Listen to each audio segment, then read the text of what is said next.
Oi, gente, bom dia. Voltando aqui para trazer algo da parte de Deus para vocês. E hoje eu quero refletir com vocês sobre o que é ser discípulo. Será que nós estamos sendo discípulos? Quem somos nós na multidão de Cristo? Vou começar lendo aqui em 2 Coríntios, do capítulo 11, do verso 21 ao 30. Envergonhado digo, como se nós fôssemos fracos, mas não que qualquer tenha ousadia. Com insensatez falo, também eu tenho ousadia. São hebreus? Também eu. São israelitas? Também eu. São descendentes de Abraão? Também eu. São ministros de Cristo? Falo como fora de mim. Eu ainda mais, em trabalhos, muito mais em açoites, mais do que eles, em prisões, muito mais em perigo de morte, muitas vezes. Recebi dos judeus 5 quarentenas de açoites, menos 1. 3 vezes fui açoitado com varas, 1 vez fui apedrejado, 3 vezes sofri naufrágio, 1 noite e 1 dia passei no abismo. Em viagens muitas vezes, em perigos de rios, em perigos de salteadores, em perigos dos da minha nação, em perigos dos gentios, em perigos nas cidades, em perigos no deserto, em perigos no mar, em perigos entre os falsos irmãos, em trabalhos e fadigas, em vigílias muitas vezes, em fome e sede, em jejum muitas vezes, em frio e nudez. Além das coisas exteriores, me oprime cada dia o cuidado de todas as igrejas. Quem enfraquece, que eu também não enfraqueça? Quem se escandaliza, que eu não me apraze? Se convém gloriar-me, gloriar-me-ei no que diz respeito à minha fraqueza. Essas palavras são de Paulo, e aqui ele fala de tudo o que ele passou no período que ele estava servindo a Cristo como discípulo, como apóstolo, como servo. Então eu te pergunto, quem é você na multidão de Cristo? Cristo andava com 3 tipos de pessoas. A multidão era aqueles que estavam interessados no que Cristo podia fazer por eles. Milagre que podia fazer, ou às vezes até para ver se realmente ele fazia ou era algum tipo de feitiçaria, tipo assim. Não havia compromisso. Os seguidores era um relacionamento superficial, seguiam até o nível que Deus pudesse fazer algo, Jesus pudesse fazer algo. Seguiam em troca de algo, seguiam querendo algo, querendo receber algo de Cristo. E tinha um discípulo. O discípulo era aquele que negava-se a si mesmo e que carregava a sua própria cruz. Comiam com Jesus, ouviam os ensinamentos de Cristo e aprendiam. Em Mateus 4:20 diz, logo eles, deixando suas redes, seguiram-no. Os discípulos de Jesus não eram homens santos, não eram homens que não cometiam pecados, totalmente o contrário. Eram homens falhos, que Jesus saiu. Deixa tudo aí, segue-me. Ei, você não vai ser mais pescador de peixes, você vai ser pescador de almas. Um traiu, outro negou 3 vezes, cortou a orelha de um soldado, fugiram quando Deus estava sendo crucificado, ficando apenas João junto com as mulheres. Outro só acreditou que era Cristo quando viu as marcas da cruz nas suas mãos, nos seus braços. Mas mesmo assim, Jesus não desistiu deles. E eles também não desistiram de Jesus. E continuaram seguindo. Continuaram negando a si mesmo, as suas vontades. e rendendo-se à vontade de Jesus. Quem é você no meio da multidão? Você é a multidão? Você é um seguidor e está ali porque quer algo? Ou você é um discípulo? Ou você é aquele que quer ser semelhante a Cristo, quer ser a luz do mundo, quer fazer a diferença? Quem é você hoje? Em Gálatas, no capítulo 6, do verso 14 a 18, fala: mas longe esteja de mim gloriar-me, a não ser na cruz do nosso Senhor Jesus Cristo, pela qual o mundo está crucificado para mim e eu para o mundo.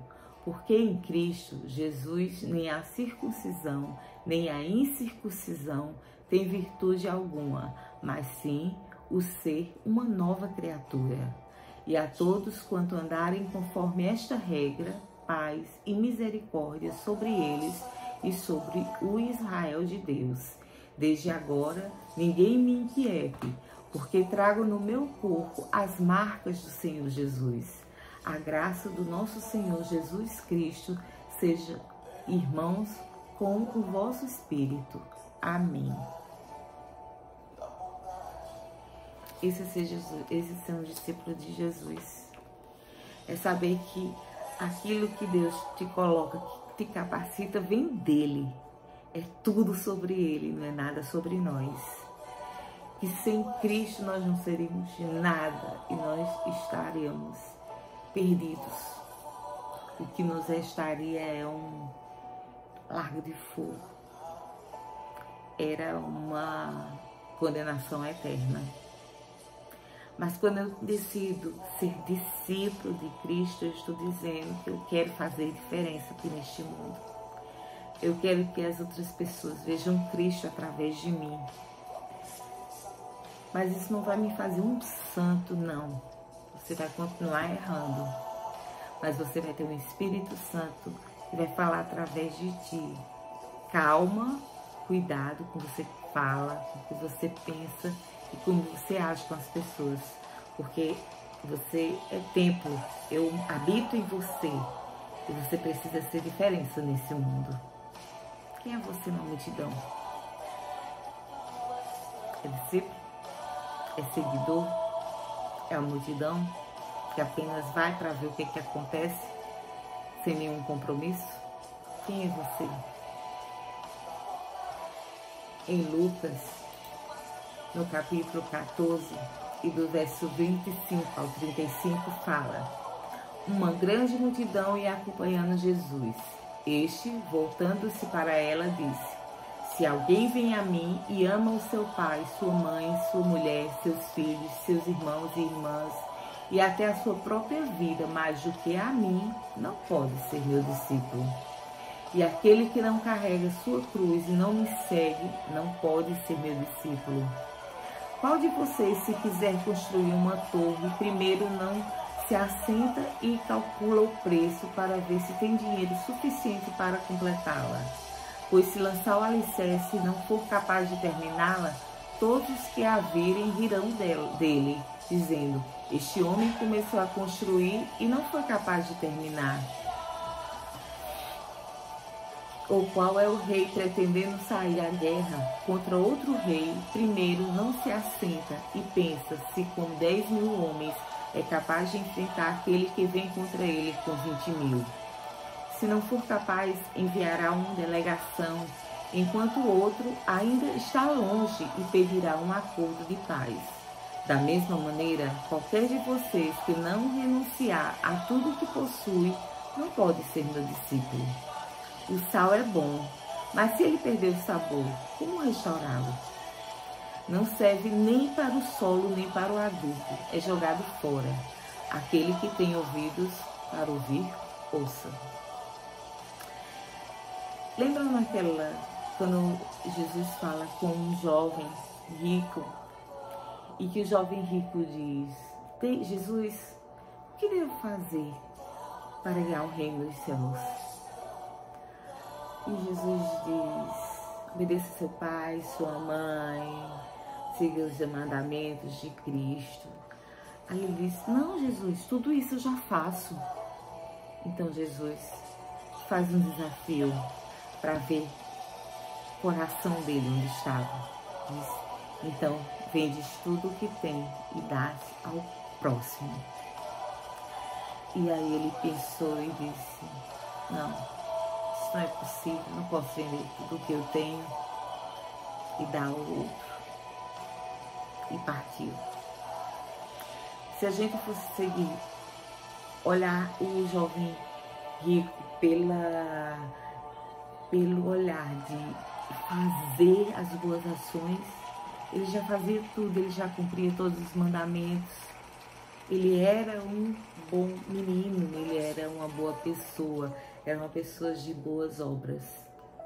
Mas quando Jesus o desafiou, disse, vende tudo. Jesus queria que ele vendesse tudo. Jesus quer que tu vendas tudo e fique na miséria para dar ao outro. Não, Jesus quer que tu partilhes com quem não tem. Mas Jesus ali conhecia o coração daquele jovem. E Jesus fez aquele desafio para ver o que ele diria. Porque tudo que tu amares mais do que a Deus, tu estás colocando com o teu Deus. Se tu coloca teus pais, teus filhos, que são coisas preciosas para nós aqui na terra, à frente do Senhor, então não poderemos ser discípulos de Jesus. Jesus prova quem ama, porque Ele quer sondar o coração de cada um de nós. Te pergunto mais uma vez, quem é você na multidão? Você é a multidão? Você é o seguidor? Você é o discípulo? Em Mateus, no capítulo 10, do verso 16 ao 25, vai falar: eu os estou enviando como ovelhas no meio de lobos. Portanto, sejam astutos como as serpentes e sem malícia como as pombas. Tenham cuidado, pois os homens os entregarão a tribunais e os açoitarão nas sinagogas deles. Por minha causa vocês serão levados à presença de governadores e reis como testemunhas a eles e aos gentios. Mas quando os prenderem, não se preocupem quanto ao que dizer ou como dizê-lo. Naquela hora será dado o que dizer. Pois não serão vocês que estarão falando, mas o Espírito do Pai de vocês falará por intermédio de vocês. O irmão entregará à morte o seu irmão, e o pai o seu filho. Filhos se rebelarão contra os seus pais e os matarão. Todos odiarão vocês por minha causa, mas aquele que perseverar até o fim será salvo. Quando forem perseguidos de um lugar, fujam para outro. Eu garanto que vocês não terão percorrido todas as cidades de Israel antes que venha o Filho do Homem. O discípulo não está acima do seu mestre, nem o servo acima do seu senhor. Basta ao discípulo ser como seu mestre e ao servo como seu senhor. Se o dono da casa for chamado Beelzebul, quanto mais os membros da sua família.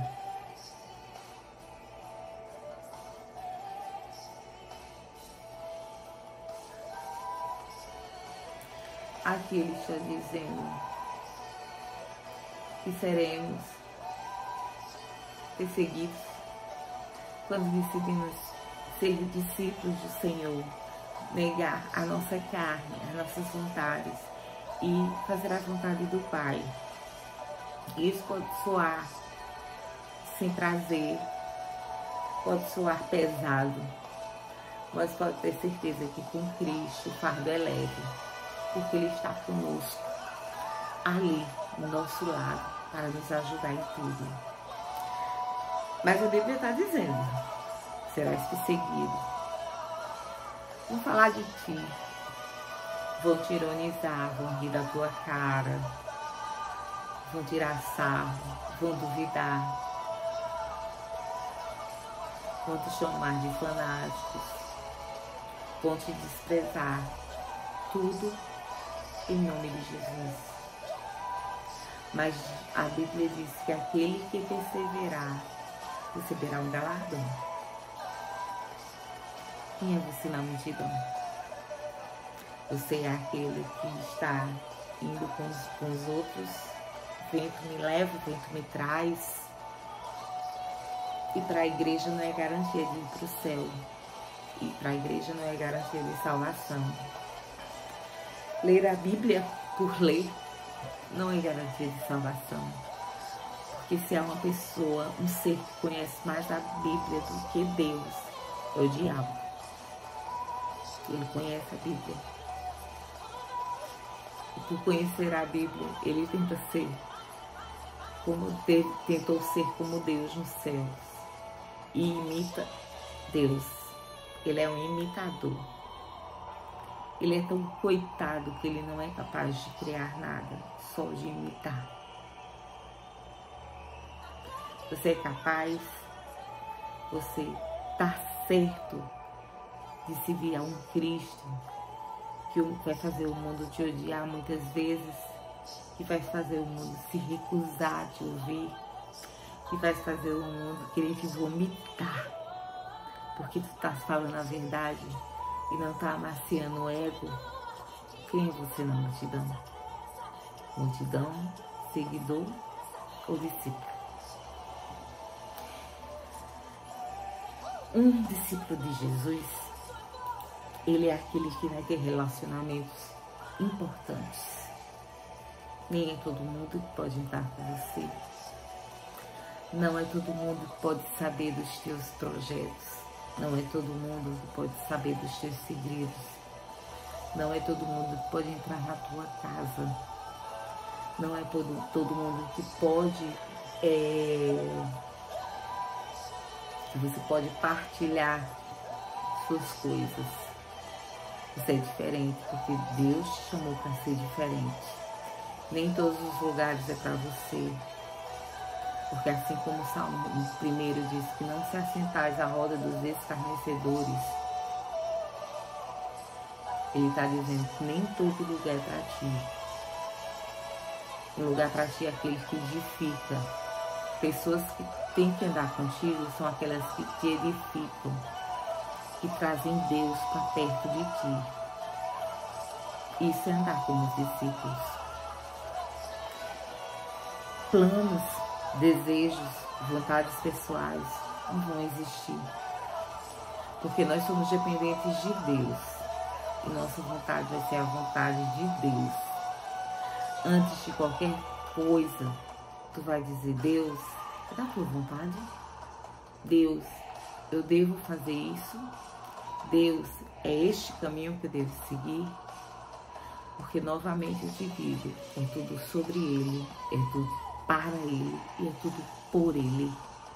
Não é nada por nós.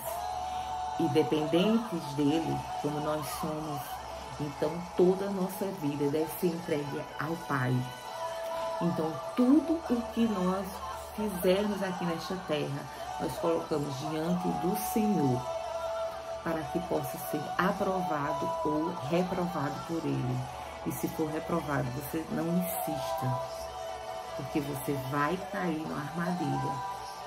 O inimigo adora armadilhas, porque ali vai se abrir uma brecha para que ele possa entrar na tua vida.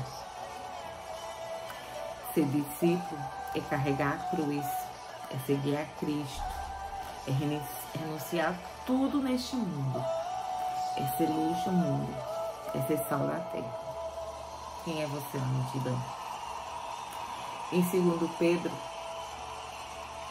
no capítulo 1, do verso 2 ao 11, vai dizer: graça e paz vos sejam multiplicadas pelo conhecimento de Deus e de Jesus nosso Senhor, visto como o seu divino poder nos deu tudo o que diz respeito à vida e à piedade, pelo conhecimento daquele que nos chamou pela sua glória e virtude, pelas quais ele nos tem dado grandíssimas e preciosas promessas, para que por elas fiqueis participantes da natureza divina, havendo escapado da corrupção que pela concupiscência há no mundo. E vós também, pondo nisto mesmo toda a diligência, acrescentai a vossa fé, a virtude, e a virtude a ciência, e a ciência a temperança, e a temperança a paciência, e a paciência a piedade, e a piedade o amor fraternal, e ao amor fraternal a caridade.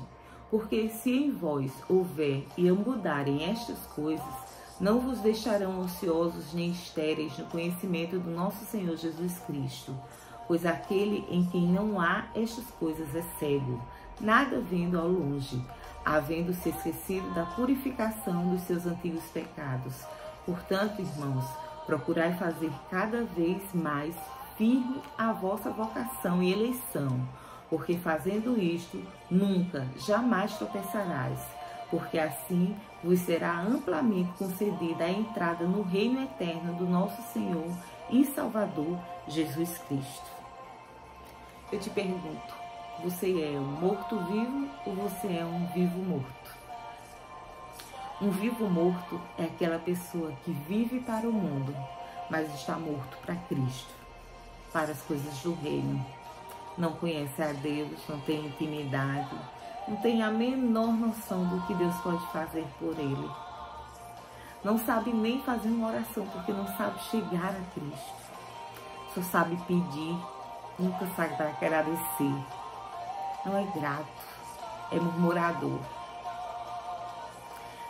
Um morto-vivo é aquele que morreu para o mundo, mas está vivo e continuamente se santifica dia após dia, porque quer ser íntimo de Cristo, quer ser semelhante a Cristo. A sua vida é um testemunho vivo do que Deus fez na tua vida e os outros percebem, mesmo que você não abra a boca.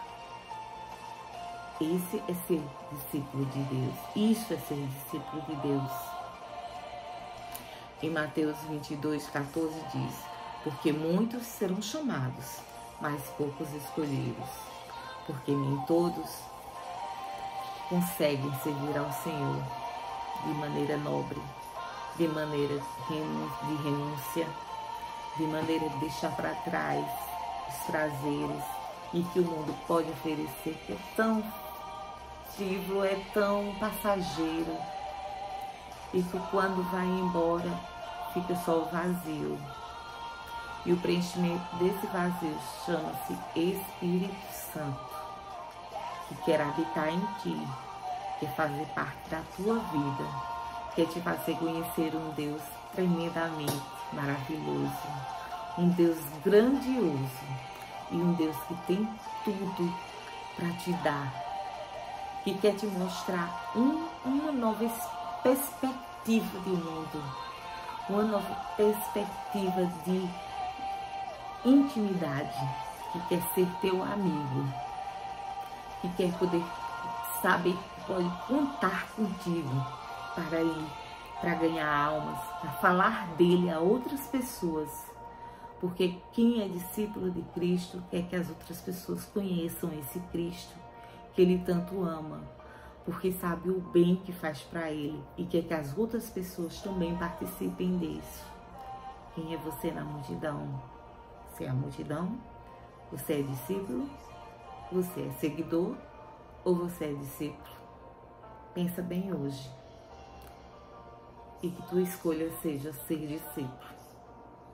Que Deus te abençoe.